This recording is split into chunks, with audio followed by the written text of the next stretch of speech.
Players who bought Final Fantasy are rolling in cash, but those who bought Spider-Man are so poor that they have to sell pictures of their feet to recoup their losses. Upon the release of Final Fantasy, interest in Magic was at an all-time high, sales were at an all-time high, and convention attendance was at an all-time high. What could possibly go wrong? Chapter 1, Old People Belong in Nursing Homes. Speaking of high, Magic's lead set designer in a cry for help said that he can no longer tell the difference between booster packs. Instead of getting this poor man the help he desperately needs, the Magic company Wizards appointed Mark Bongwater to spearhead the Universes Beyond campaign, trying to convince us that Universes Beyond is the greatest thing ever. It's almost impossible to make players love something without making other players hate it. In fact, some players enjoy hating what other players love, so it's almost impossible. So stop worrying about evoking a negative response and start worrying about evoking a strong response. Well, mission accomplished. Never has there been a response this strong with so many players in an uproar over Universes Beyond. But this internet firestorm bukkake ain't so simple, because there are players that do actually like Universes Beyond. When Spooderman was first announced, Statty thought, well, you know, maybe it'd be cool to see a Gwen card with her white outfit against a black night sky. But instead, we get this crap. Gwen's face looks like she has a pine cone shoved up her ass, and not in a good way. There have been a lot of controversies in Magic over the years, but none have been this intense, with both Universes Within fans and Universes Beyond fans accusing each other of being the Antichrist. Chapter 2, Wizards Hates Minorities. Lord Bongwater claims that only 9% of players strongly dislike Universes Beyond, citing a super duper secret survey from years ago. Let us explore this dumb logic. Imagine you're walking down the street looking for hookers, and Mark asks, how about a magic trick? Would you strongly dislike to see a magic trick? And you say, I don't give a shit. And Mark replies, okay, here are my C-section scars. What a great magic trick that was. And you're like, that was terrible. I wish I were blind. Then Mark shouts back, no, you wanted this. I asked if you would strongly dislike a magic trick and you said no, so therefore you love this, and if you don't, no one agrees with your dumb minority opinion and your views don't matter. In more deranged ramblings, Mark says that Universes Beyond is a wild runaway success by every possible metric we had to measure success. Wow, by every metric? That's incredible. How about the metric of affordability? Back in 2019, before the Universes Beyond extravaganza, all 36-pack booster boxes were between $80 and $100, but a Final Fantasy Play booster box is now $300 for only 30 packs. How many hand jobs do we have to give to afford this? Let's do the math. We know the street price of a handy is $20, which means pleasuring 15 dudes for 30 play booster packs. Everyone learns in school that on average, a hoe can pleasure 3 dudes every 4 hours, which means it would take 20 hours of hoeing to afford 1 play booster box. But for a collector box of Final Fantasy, which now sells for $1,649, that means we would now have to pleasure 83 dudes. Even if we triple our pleasuring speed by using both our hands and our feet simultaneously, we would still need to hoe for 37 hours for just 12 packs of cards. Is it really worth being turned into Frosty the Snowman for this? Ah, shoot, we forgot the sales tax. Time for more man cuddles. A success by every metric. Does that include the quality of set design? Sure, Final Fantasy set design was fine. Enough players liked it. Some IPs do mix well with the feel of Magic. Like Lord of the Rings, Magic basically stole a bunch of fantasy elements from Lord of the Rings anyway, like elves and goblins.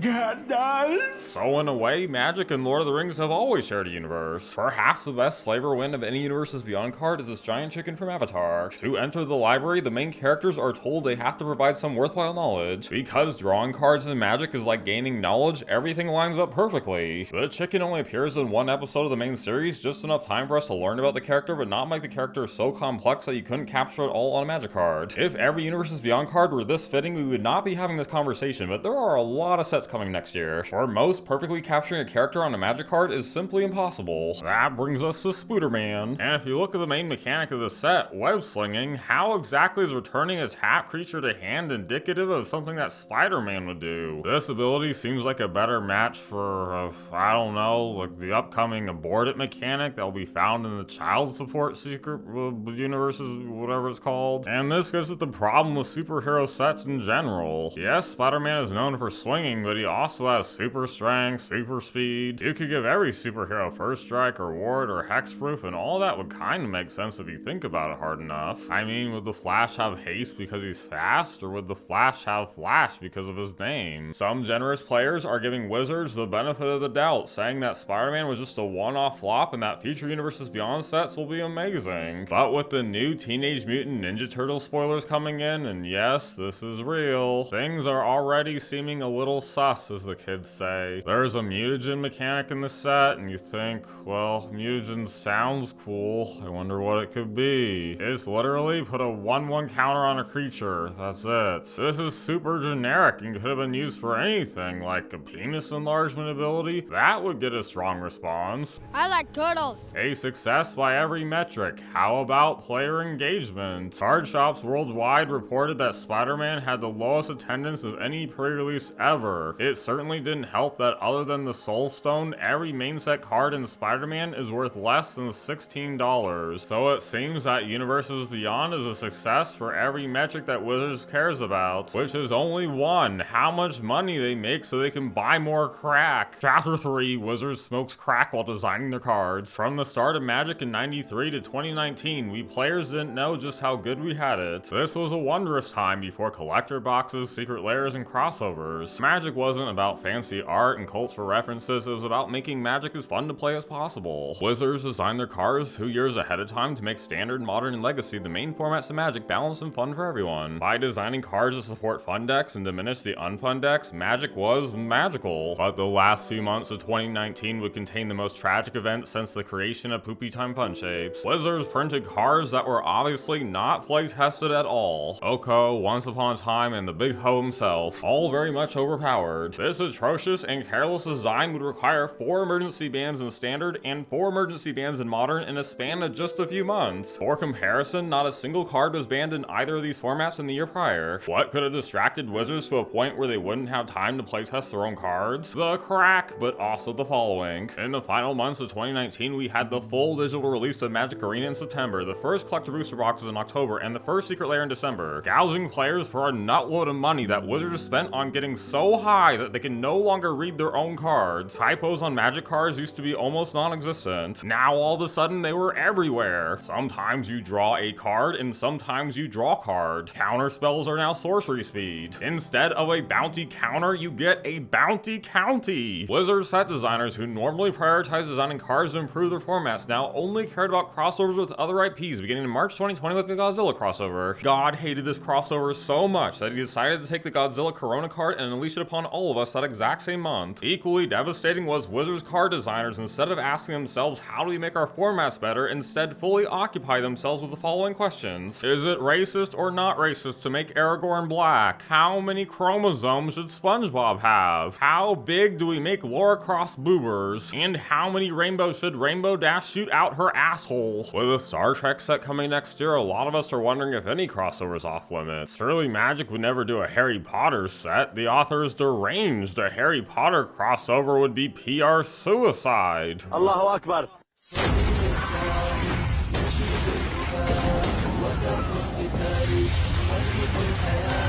With so many players freaking out about Universes Beyond, Mr. Cox himself recently emerged from his dungeon to reassure his players, stating that, well, let's see now. If you can conceive of a collaboration we could do with Magic, we have probably inked a deal or are in conversations on a deal. Oh no. Oh no. Oh my God! Chapter 4, Wizards loves butt plugs. When there's a leak that needs to be plugged, Wizards has an unorthodox remedy. In 2019, as Standard and Modern both struggled, instead of fixing the problem, they announced a brand new format. It's called Pioneer. This poor format is doomed to fail because the cards they designed 2 years in advance were not meant for this unplanned format. Pioneer was just meant to distract players from how much the main formats had fallen into the shitter. From then on, every time there was a problem, Wizards' answer was always a new format. can't play Modern on Digital Arena? The new format, Historic, lets you play all your old Standard cards. But when Standard got unfun on Arena, Alchemy! Standard built what the cards do change overnight! Oh wait, the new Historic format's not balanced because that too was unplanned? Timeless! The same as Historic, but it lets you play all the powerful cards that you can only play in paper! Oh, now players are complaining that Pioneer's dead. Then Explorer's coming to Arena! It's Pioneer, except it's missing half the cards, but who cares? And like an old hose shattered pelvis, now the player base has been fragmented into some 30 or so different pieces. But each of these beloved formats wants to feel love from Papa Wizards, wanting to feel like the new cards were designed specially for them. So what formats were the Spooderman cards designed for? Well, considering that Wizards was too poor to acquire the rights for Spider-Man cards on Arena, having to replace all Spider-Man cards with different art and different names, it really feels like Wizards didn't give a shit about Arena players. But then again, the Spider-Man cards are really weak in terms of power, so they certainly weren't designed for Pioneer, Modern, or Legacy either. So who exactly were these cards designed for? Chapter 5, Wizards dick down Commander so hard that it can no longer walk straight. Back in 2019, all the bans hitting Standard and Modern cost people a lot of money. When broken cards were printed, you were pressured to buy them so you could compete in tournaments, but when those cards were banned, it was back to hoeing. To escape the cycle of bankruptcy, players sought refuge in a fan-created format flying under the radar called Commander. Because Commander's a 4-player casual format where it's more about having fun and socializing than winning, you really didn't need to buy any new cards ever. And when 2020 hit and Corona was still on the battlefield, Commander was really the only format people could play in person with all the card shops closed. And so it was during this time that Commander surged in popularity, surpassing Modern as the most popular format. But once Commander took off, Wizards was eager to violate its Puppenschaften for money. In the year 2012, Wizards only printed 32 legendary creatures. By 2019, it was 141. And in the year 2023, Wizards squeaked out a whopping 791 legendary creatures out of their hoo-ha. It's both ironic and tragic that the format players sought refuge in to escape from Wizards' greed has been so heavily monetized. In the meantime, check out Commander Horizon, oh boy. Yep, I'm gonna be in trouble for that one. Daddy also plays Commander, and let me tell you, there used to be a consistent metagame and gameplay was fast because everyone already knew what the cards did. Now every time I sit down for a game of Commander, it's like the Special Olympics, except no one's laughing. Someone plays a card and I'm like, I gotta read that, and then someone else is like, I wanna read that too after you're done, and then we go around the table having to read it one by one, and then by the time we're all finished reading, my goldfish brain doesn't even remember what the card does anymore. So far, every Universes Beyond crossover has been designed first and foremost for Commander, and with 7 sets coming next year, 4 of which are Universes Beyond, I just can't take any more Commander cards. You can't even finish building a Commander deck before 10 more sets come out, and Wizards, please, my asshole's just for shitting. Chapter 6, Coming Together. Back when there were only 3 main formats, a new card would get spoiled and everyone would have to work together to try and predict how that card would change the format. For example, Fatal Push gets spoiled and you wonder, is Tarmogoyf going to become obsolete in Modern? So you go to the card shop and you ask the Jund player what he thinks. And he says, well, it does kill Tarmogoyf easily, but Jund is the most prominent black deck by far, so if anything, I'm eager to use Fatal Push against my opponent's deck. So it might actually, in the short term, boost the power of Tarmogoyf. Then you ask another player, and he's a blue-black player, and he says, well, you know, I play a fringe deck that isn't popular in the metagame, but this Fatal Push very much improves my matchup against Tarmogoyf. I think in a few years, if we can get some more creature support for blue-black, I think Tarmogoyf will be in some real trouble. Conversations like these really made you feel like you're a part of a community because we all had the same goal of trying to figure out the ever-changing metagame. Now that no one gives a shit about competitive formats and Wizards has made everything about flavor, conversations are now subjective and polarized. One player says, I want to suck on Dwight's succulent nipples, and another player says, I don't want to suck on Dwight's succulent nipples. The conversation goes nowhere because there's no goal, and nothing will sway these subjective opinions. Chapter 7, A Fate Worse Than Death. It does not appear that Magic's gonna die anytime soon. Wizards could even print a Mindcom secret lair and that would still sell out. But there are things worse than death. Becoming Pokemon. It's a mainstream collectible that has been overrun by greedy scalpers. The worst Pokemon booster packs still sell for over $10. Yes, Pokemon is technically a card game, but no one plays it, ever. The online Pokemon posts are, pretty toxic. And they all go like this. Look at this cool card I opened. Aren't you happy for me? And the comments are all shove it up your butt. Now that Magic strategy is taking taking a backseat to its collecting, Magic posts look more like Pokemon. Someone posts, "Pop the spider collector tonight, here's the hits I'm happiest with." This sole comment captures the mood perfectly when RCN Nick asked, "What are we meant to discuss here?" Working toward a common goal brings people together, and for Magic, strategy discussions have always been the means to make us feel like we're part of the same community. But Universes Beyond has shifted discussions to the subjective. I like Universes Beyond, or I hate Universes Beyond. FFS71 says, "I just got into Magic the Gathering and I feel like I just stepped into a war." And they're correct. Never has there been a Magic controversy this polarized and this confrontational. But Daddy would make the argument that what players are actually upset about has less to do about Universes Beyond coming to Magic, and more to do with the problem that no one can play any of the cards they want to because all of the formats are in shambles and been left to rot by Wizards. Magic could absolutely make room for Universes Beyond. We can totally do that, but only if executed properly by Wizards, and we are so very far from that. I mean, seriously, imagine you're excited for the new Spider-Man set and want to play with your new cards as much as possible. Where would you even play the new cards? Not on Arena. There aren't even Spider-Man cards on Arena. You can't play them in Standard, Pioneer, Modern. Spider-Man cards are far too weak. And there have been so many new cards that have been forced into Commander that new cards aren't needed or welcome there either. As divided as we are right now, there's one thing we can agree on. Wizards sucks donkey nuts. Chapter 8, The Mind of a Crackhead. If Magic is making record money, why not just invest more? Anyone who's worked in a large company will tell you that it's never that simple. It's just like, problem, throw money at it. Here's the thing. It's hard to know what's going through Wizards' stupid heads. A lot of what they do seems really dumb, incoherent, and poorly planned. Like a recent survey blaming content creators for Spider-Man negativity, asking people to rat out which content creators complained about the set the most. Darn those horrible content creators always complaining about something. Wizards couldn't send Mark to deal with the new backlash because Mark was busy like playing with his belly button or whatever, so they had backup Bongwater reassure us that they don't punish content creators for having negative opinions. Daddy has uploaded weekly Magic videos for nearly 9 years and they still won't let me into the content creator program. It's almost as if they don't like my opinions. At one point they even went after Golden Boy Tolarian Community College. In the beginning, Tolarian was pleasing Wizards with both hands, you know, just jerking them. But then he started to make videos saying that some Magic sets are worse than others. And as a big old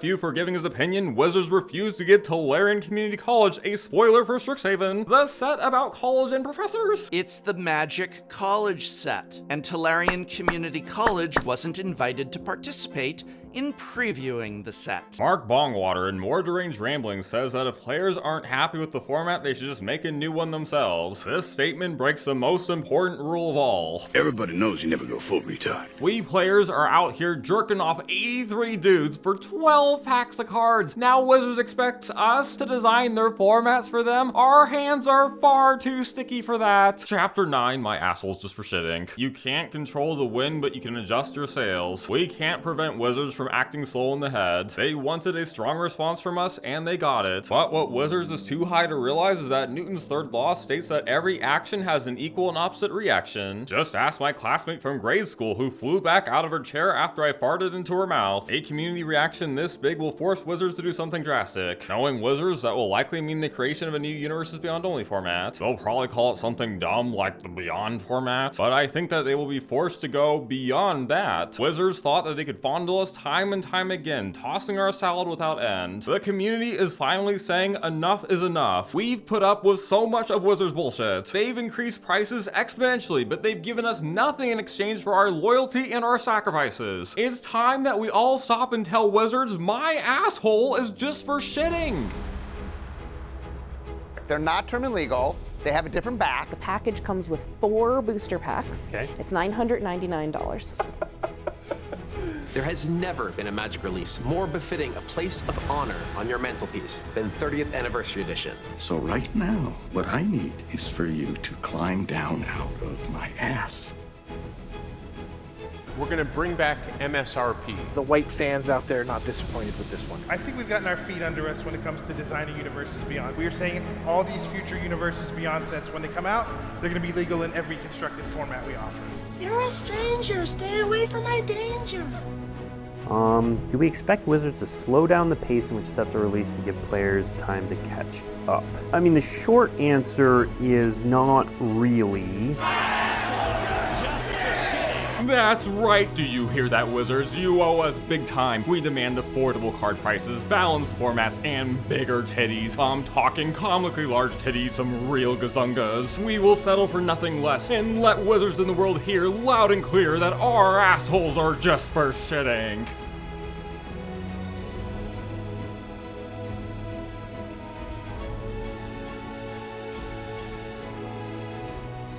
Here to talk everything about Modern Horizons 2, and they've got a unique perspective because they actually worked on the set ahead of its release. Tell us, what was your experience testing? How did you get brought in? What did they ask you to do? That sort of deal. After like the second week, I just stopped hearing from anyone. And then I was like, so what's going on? And they were like, oh, sorry, we've been really busy and we had to like rearrange everything and we're not actually working on Modern Horizons 2 anymore.